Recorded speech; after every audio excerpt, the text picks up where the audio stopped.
When I was feeding the puppies our own dog food, which didn't have any commercial dog food in it, I noticed that they didn't really eat like in very frenzied. They would stop when they were full, that sort of stuff. When you go to commercial dog food by itself, I mean, you can try this as your own experiment if you want to, but I'm telling you from my own experience that if you go for that for a little while, they'll their appetite will dramatically decrease.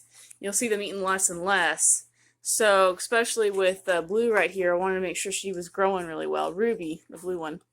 And she wasn't eating as much. And I didn't think she was growing right. So I added some chicken broth in with their commercial dog food, and she and the other puppies tore into it like they were going to starve.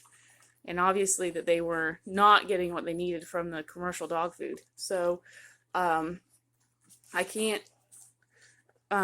stress enough how important it is to make sure that if you do give them commercial dog food, that you supplement it with real meat and mustard greens, coconut oil, stuff like that. That they can actually get some benefit out of it. Even that expensive stuff just doesn't seem to do the trick. So you can see that they're really tearing into their breakfast this morning. I need to elevate it a little bit more. They're getting tall. But there you go. Alright, I'm going to show you what I give the puppies for their breakfast. It's got mustard greens, chicken, and that dog food. It's going to help make sure that when you get your puppy home, they'll be ready for dog food too.